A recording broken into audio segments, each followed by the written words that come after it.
Well, I just found out the most shocking news ever. My girlfriend, the one girl I was going to trust for the rest of my life, who we share a cat with. It's a cat that I've had for a long time, and I bond deeply with my cats. Well, I found out my girlfriend has been cheating on me. It's been happening for 3 long months, but here's the worst part. I just bought brand new silk bed sheets, and what do I walk into? I see my girlfriend cuddled up on the bed with some random guy that I have no idea who he is. So obviously, I start throwing stuff and pitching a fit, and then I find out the cold, hard truth. Guys, today's story is absolutely wild. It's a 3-part update, and we're going to check out all the comments and discuss the story. Here it is. Luna and I were supposed to be forever. For 4 years. 4 years of my life, and she threw it all away for some guy she met on Discord while playing Valorant. I found out 3 hours ago, and I literally cannot process that my entire life just imploded over a video game. We met in 2021 at this tiny Korean barbecue place in Austin, Texas. She was with her friends and I was with mine, and we kept making eye contact over the smoke from the grill. Her laugh was so infectious that our tables ended up merging, and by the end of the night, she would write her number on my hand with eyeliner because neither of us had our phones out. That should have been my first sign. She was always so extra, so spontaneous, while I was the planner and the stable one. But oh man, when it was good, it was everything. We moved in together after 8 months, and she would leave these little notes in my lunchbox. I'd surprise her with flowers every Tuesday because she said Tuesdays were the worst day of the week. We had this whole Sunday routine. Farmer's market, cooking together, then getting absolutely destroyed at Mario Kart. She'd get so competitive throwing pillows at me when I'd hit her with a blue shell. I thought the passion was cute. I thought it meant that she cared deeply about stuff. The problem started about 6 months ago. I went through something. I don't even want to get into the details right now, but it was traumatic and it broke something in me. My whole sense of self just evaporated. I stopped working out. Food became this weird enemy where I'd either starve myself or binge eat until I felt sick. My drive completely disappeared. I know I wasn't the same person she fell in love with, but I thought that's what in sickness and health meant, even if we were not married yet. She said she understood. She held me when I cried, and she promised that we would get through it together. What a joke. 2 weeks ago, she started acting weird. Coming to bed later and later, her phone was suddenly always face down, and when I entered a room, she would quickly close her laptop. I told myself I was being paranoid. Trauma does that to you, makes you see threats everywhere, and I even apologized to her for being crazy when I asked who she was texting at 2 a.m. Then yesterday, she sat me down and said we need to talk about us. My heart stopped. She said she needed space to explore herself and figure out what she wanted, and she literally used air quotes. She said she felt suffocated and that I've become boring, that I never get jealous anymore when guys hit on her, and that she missed feeling desired. I'm boring? I supported her through anxiety, and I held her hair back when her medication made her sick. I spent thousands on therapy that her insurance would not cover, and I rearranged my entire life around her needs, and I'm the boring one. But here's the best part. After listing all the ways I'd failed her, she said that she still loved me. She just needed to get this out of her system, and then we could be together again. She actually expected me to wait for her while she messed around like I'm some kind of safety net that she can come back to when she's done exploring. I was actually considering it. That's how messed up my head is right now. I was actually sitting there thinking maybe this was my fault. Maybe if I just tried harder, been cuter, been more interesting. And then her Discord notifications went off. She left her laptop open on the kitchen counter, and there it was. Message from some dude named Jonathan. Explicit messages and voice recordings I wish I couldn't hear. It was screenshots of their video calls that made me physically ill. 3 months of messages, 3 whole months while I was dying inside, while she was holding me and promising we would get through it together. She was telling him how I could not satisfy her. The worst part, when I confronted her, she tried to turn it around on me, said I drove her to it, that if I'd been the partner she needed, she would not have had to look elsewhere, and she actually said the words, "You stop trying to look good for me," while I'm struggling with an eating disorder. I'm done. I packed a bag and stayed at my buddy Aiden's place tonight. 4 years of my life just gone. The apartment we picked together, the plants we named, the inside jokes, the future we planned, all of it feels like a lie now. I don't even know what I'm asking for here, guys. I just need to tell someone who doesn't know us, who won't judge me for being the idiot who did not see the signs. I mean, part of me still loves her, and I hate myself for it. Part of me wants to beg her to choose me, but the other part is so angry that I could scream. She texted me 20 minutes ago. Can we please talk? I think I overreacted. Overreacted to finding out my girlfriend of 4 years has been having an emotional affair and physical while I was at my lowest point. Yeah, I'm definitely the problem here. So I do have the next update, but we're going to take a second to discuss the story and look at the comment section because there were a lot of people that were giving their advice. First of all, I want to know, would you give OP's girlfriend another chance when she says, hey, we need to talk again tomorrow? Or do you think that she's too far gone? It's obvious that she's cheating, and I just want to know which way you would go. If it was my choice, I would try to get my cat and get the heck out of there because it's true. Once a cheater, always a cheater, guys. Let's check out a couple comments and user inputs. The first comment comes from a person called Rebuilding AT28. The fact that she blamed your eating disorder for her cheating is absolutely vile. It's not love, it's manipulation. And OP has this to say, I never thought of it as it being an eating disorder until you say it. I just thought I was being weak. She knew about the binging and the purging, and she used it against me. How did I not see how messed up it is? Guys, I can understand how OP thinks that way because, well, love is blinding sometimes, but comment 2 says no, no, no. This is classic cheater behavior. They always blame the betrayed partner. My ex did the same thing, said I'd pushed him into her arms by working too much. Let me tell you right now, you've done nothing wrong. She's a cheater. OP says, thank you. I needed to hear that. I keep replaying everything, wondering what I could have done differently. It helps knowing I'm not alone and feeling this way. And the final commenter, who gives a valuable little bit of input here, says change your locks immediately. Get tested and document everything. I think those three are very good options. The fact that she wants you to wait for her shows that she sees you as property, not as a partner. And OP says, wow, I didn't even think about getting tested. I'm making an appointment first thing tomorrow. The appointment is in both of our names, though, and this is going to get so messy. And here is the update where OP finally posts and says, I need to tell you something else. After I left, I remembered something that makes me sick. 2 months ago, she came home with this expensive gaming headset. She said that she saved up for it, and I was so proud of her for treating herself. Now I'm wondering if he bought it for her. I'm wondering what else was a lie. Aiden just brought me coffee and told me something that shattered me all over again. Apparently Kelly, which is his girlfriend, has been suspicious of Luna for weeks. She saw her active on Discord at weird hours of the night when we were all supposed to be at the couples weekend in February, and I was in the same bed as Luna, thinking we were reconnecting, and she was messaging her little love bug. I also need to address something that some of you guys did mention. The timeline. I know you're right. If the messages go back 3 months, that means she started this in April. That was only 2 months after my trauma. 2 long months. I was barely functional and she was already looking for my replacement. The more that I think about it, the more I realize she never supported me at all. She was what you call annoyed. Every therapy appointment I'd meant that she had to cook dinner. Every bad day I had meant that she didn't get attention. And she just didn't see a partner going through hell. She saw an inconvenience, and that is not how love is supposed to work. She's texted me 17 times since my first post. They range from please don't do this to us to you're being dramatic to I'll end things with him if you come home. Now she wants me to end it now that I'm not playing by her rules, and the latest one says this. I know that I messed up, but we can work through this. Do not throw away 4 long years. Guys, That's when OP basically says, I didn't throw away anything. She did.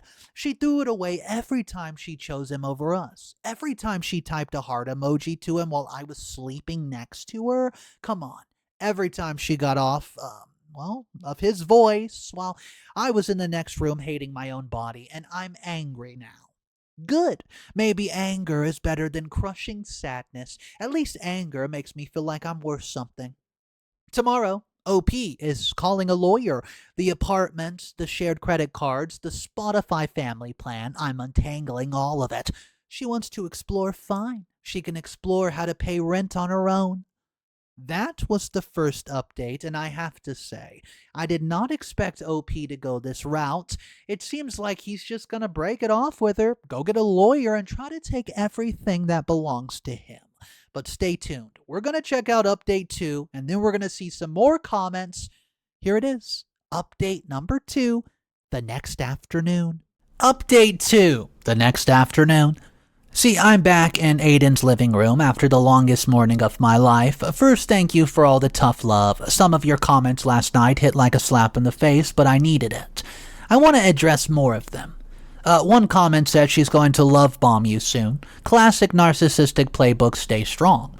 Well, you know what? You called it. I woke up to 47 texts, 12 missed calls, and a DoorDash delivery of my favorite Thai food with a note that said, I'm sorry. Please come home. I gave the food to Aiden's neighbor. The next comment said, bro, check your credit cards and bank statements now. If she's been cheating for months, she might be hiding more.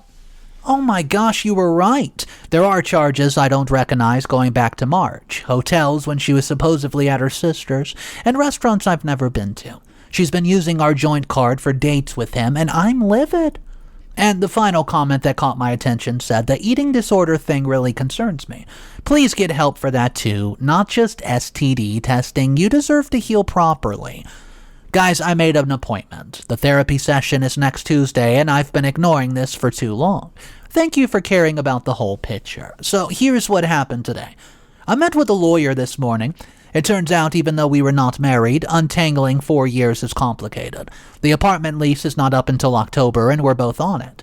The lawyer said that I have options, but none of them are simple.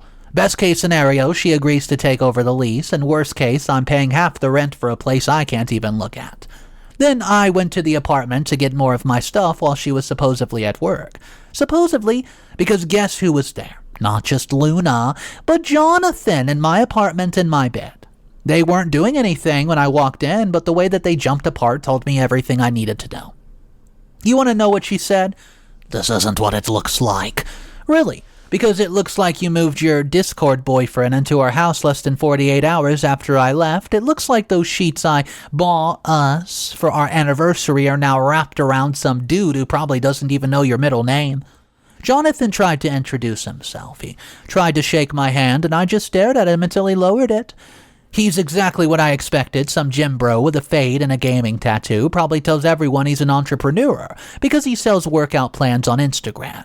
Everything I'm not right now, everything she apparently wanted. Luna tried to follow me as I grabbed my clothing and kept saying, let me explain, it's not serious, and my personal favorite, you're the one who left.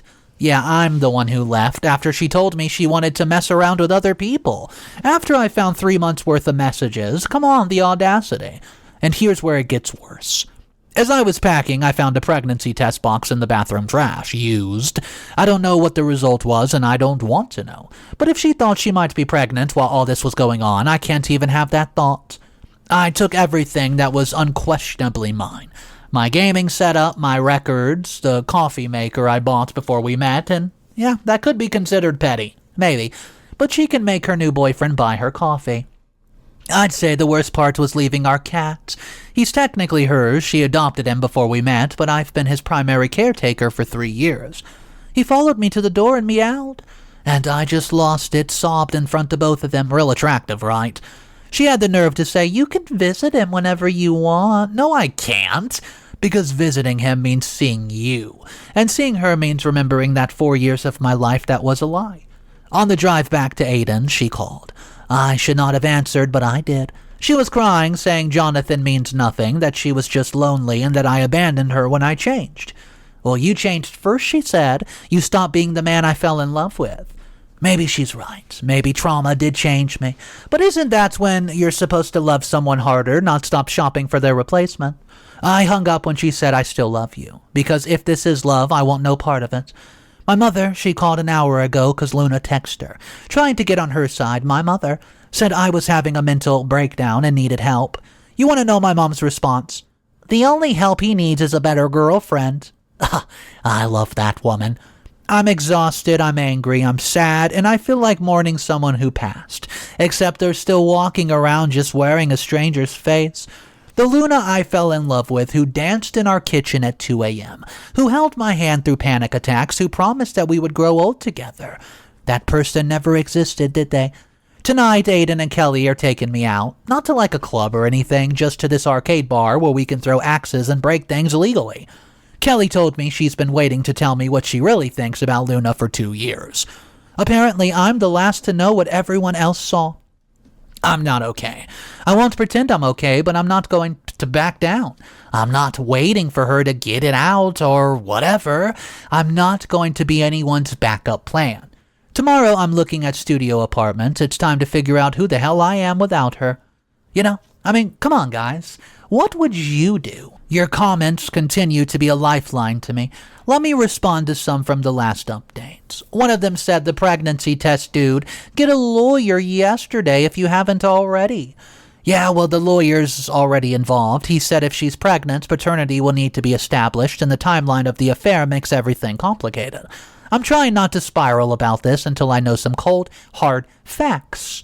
And another commenter said, bringing him to your apartment was a power play. She wanted you to see them together. It's all about control. Well, you're right. She knew I was coming, and I texted her I'd be there. This was intentional. She wanted me to see them. And the final comment says, please don't let her weaponize your mental health against you. Document everything she's saying to others about your breakdown. Yes, thank you the most for that comment. I've been screenshotting her text to my mom, and apparently she's been messaging my sister too, creating a paper trail of her trying to make me look unstable. My lawyer says this is good, shows her true character. But you know what? The cat thing is killing me the most. My cat was my gaming buddy. He would sit on my desk while I played. Now Jonathan probably gets that, and I can't think about it that much. Some of you asked about red flags I missed. Looking back, there was so many. Let me just touch on a few. She never wanted to merge finances completely, always kept her fun money. She would get irrationally angry when I could not read her mind about what she wanted. Every fight somehow became my fault, even when she started it. She was obsessed with her ex's social media, constantly checking if he was dating anyone, and she would threaten to leave during an argument, and then act all hurt when I took it serious. Nothing I did was ever quite enough. There was always something that I truly could have done better, and when I say always, I mean always. And yeah, I know you guys are saying, stop saying maybe she's right about everything. A good partner doesn't start an affair because you're struggling, period. Well, the axes helped last night. Kelly told me stories about Luna that made my blood boil. Times that she flirted with other guys at parties while I was in the bathroom. Comments that she made about keeping her options open. How she told Kelly that I was too safe and she missed the excitement of dating. Too safe? I gave her stability and love and support, and it wasn't enough because it wasn't exciting. You know what is exciting? Not wondering if your partner is faithful. Not walking on eggshells because you don't know what mood they'll be in. Not feeling like you're competing with strangers on the internet for attention. I looked at apartments today, found a decent studio downtown close to work with big windows and exposed brick. The kind of place I wanted before Luna convinced me we needed a 2-bedroom in the suburbs. It's $400 more than my half of our current rent, but it includes utilities and has a gym in the building. Maybe I'll actually start working out again. Maybe I'll become one of those guys who get in incredible shape after a breakup. Or maybe I'll just survive. To me, both are okay now. Luna's been quiet today. No texts, no calls. The silence is almost worse than the bombardment. Part of me wonders if she's okay, if she's happy with him, or if she regrets this. And then I remembered she made her choice repeatedly for months. I'm meeting with a therapist who specializes in betrayal trauma next week. That's what this is, apparently betrayal trauma. There's a whole term for what I'm feeling, and no, I'm not crazy. I'm not overreacting, I'm having a normal response to an abnormal situation. Thank you for helping me see that. For now, I'm just focusing on getting through each hour, and that is enough. I probably won't update again, but if I do, well, you know where to look. In my opinion with this, I don't know if OP is truly over Luna. The fact that he's still checking her text messages and still saying, hey, there's no activity from Luna today, it makes me wonder, is he really truly cutting her off for good, or is he somewhere down the line going to give her another chance? At least he moved to a decent studio apartment, even though it's $400 more than he's used to paying. At least he's far away from that old apartment. He's not staying with his buddy Aiden anymore. The only sad part how this ended, he didn't really get to keep his cat, who, if you ask me, seems like the cat was more his than it was hers, considering he said he's the one that takes care of it. But hey, we don't really know the truth until we hear both sides of the story. Guys, I want to know what you think about this. Maybe you've been in a situation like this before, and you can say something to OP in our comment section down below. Let me know your thoughts on this one. I love to talk about it, share opinions, and read comments. So, guys, I hope you enjoyed today's story. If you want more daily videos, make sure you click that subscribe button, hit the like button, and drop a comment down below. I'll see you guys tomorrow, and of course, remember one thing: it's cool to be kind. Peace.